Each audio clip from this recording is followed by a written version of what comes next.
Greetings and salutations. It is I, Professor Macabro, here again with another movie review. Yes, indeed, I must not forget that this channel is about movie reviews, but I do so enjoy also sharing my hauls with you, and I hope you like them. Yes, indeed. Now, I mentioned that when I revisited 13 Ghosts, I decided to watch a movie that came out around the same area, and this was the production studio William Castle revisiting old movies and releasing new ones. And the one that I wanted to talk about and that I watched is Ghost Ship. Yes, indeed. Now, I don't remember if I know there's a haunted boat movie similar to this, and there was a Twilight episode that deals with ghost ships. But this one I don't think is a remake or a reimagining of anything particular. It's just they released it, and because they released House on Haunted Hill, that is a remake. Then they did the reimagining of 13 Ghosts, and then they released Ghost Ship. And the cool thing about Ghost Ship is the lenticular cover that the Snapper Case DVD had, where you could move it, and it was a cruise ship, and then you moved it, and it had the skull there, and I very much enjoyed that. Now that skull boat ship poster is something that I've seen in another movie, but yes, there's a really cool effect, like the Jack Frost VHS, that you had Happy Jack Frost and you would move it and you would have Creepy Jack Frost.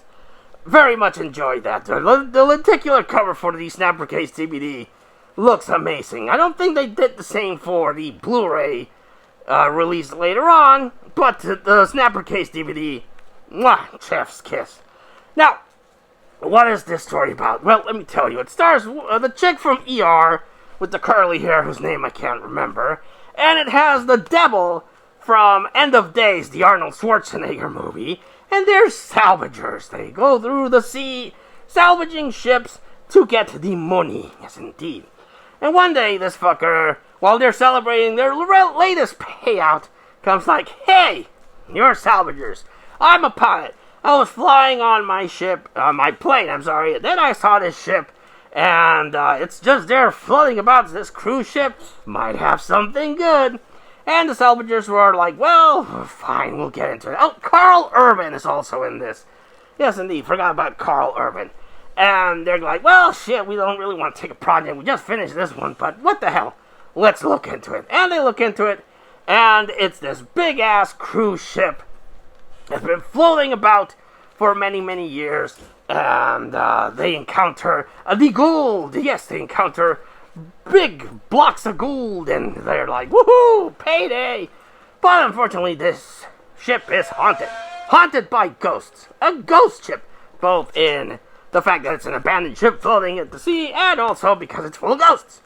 Now, a lot of people will say that this movie, the big load of the movie, gets blown in the first part, where these people are dancing, cha-cha-cha, cha-cha-cha, cha-cha-cha, and then there's this wire, and then there's this lady singing, ha-ha, hee-hee, and then the wire taunts and goes, now the physics of this is kind of weird, because it goes, then whoop. How does that work? Don't question it. Yeah, don't question it. It's a horror movie. Just go with it. Everyone gets chopped in half, and it was like, ugh. Really cool scene, definitely the best scene in the movie. And the rest of the movie doesn't compare to that opening, but the rest of it is still pretty cool. So, the salvagers have to deal with the ghosts. And there's a really bad effect where this one guy is, just in this, dance hall, and then you can clearly see that he's there just standing under a blue or green screen while everything is CGI fixing itself. And then you have this lady in a red dress, and she's, speaking Italian. He's like, I don't know what you're saying, but you're probably a ghost, so it's not technically cheating, so I'm going to go with it.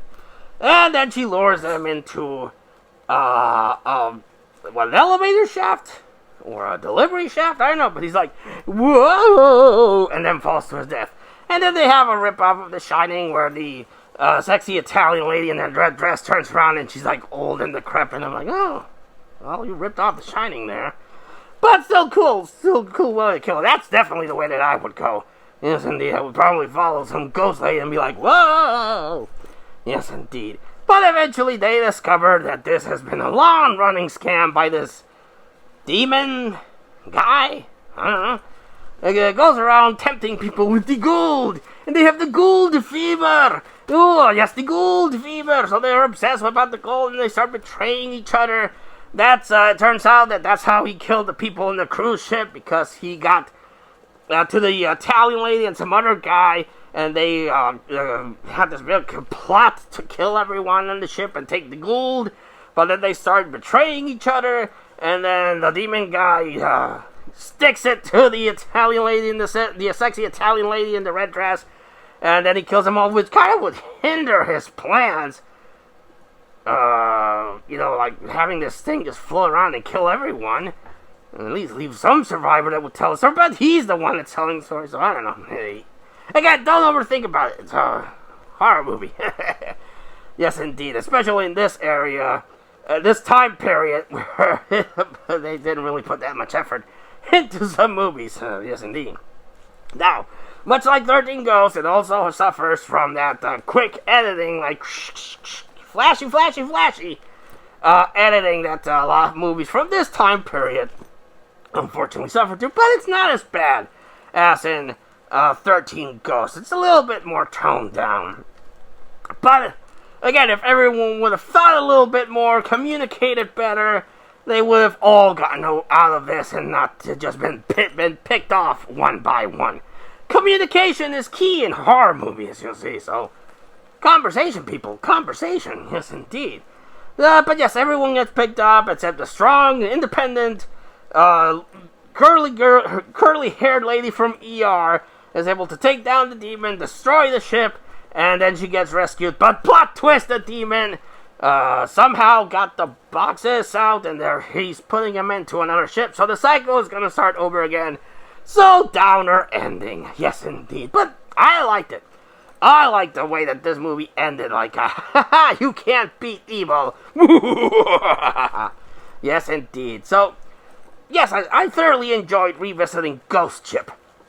Do I like it better than 13 Ghosts? Well, I like both equally. I like the editing Ghost Ship more than I like the editing of 13 Ghosts, because it cuts in and out and does like the whole flashy thing.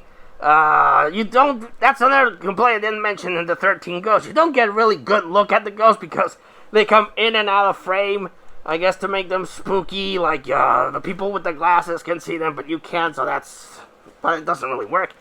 In this one, it's a lot of people just, untrusting each other, and then they get, the gold fever, my laddies. I got the gold fever. And, wants the gold. It's all about the gold. But it handles it very well. It has a very spooky atmosphere. The effects also look pretty cool. They still hold up in this movie, Ghost Ship. And again, it's always been in my memory and will always be in my memory because of the really cool lenticular snapper case DVD that really popped out. Really, really enjoyed that. I have that, and it's one of my pride and joys to see that little thing pop the ghost skull in and out of the ship. So they're very, very enjoyed, Ghost Ship. Yes, indeed. Highly recommended. I saw it. Where did I see this thing? I think I saw it on Prime or HBO Max. But like always, and I've gushed about it a lot, get the DVD with the lenticular cover. Really, really cool. It doesn't have as many special features or as cool as special features as the 13 Ghost one. You don't get a backstory on the ghost or the ship or the gold or the demon ferryman. But it's still cool to own because of that lenticular cover. Yes, indeed. So highly recommend you revisit Ghost Ship. Yes, indeed. Have you seen Ghost Ship? Did you like it? Did you hate it? Have you recently rewatched it and still think it's awesome or garbage? Let everyone know in the comments down below. But until I see you all again next time, this has been Professor Macabro thanking you and wishing you all, like always, a good evening.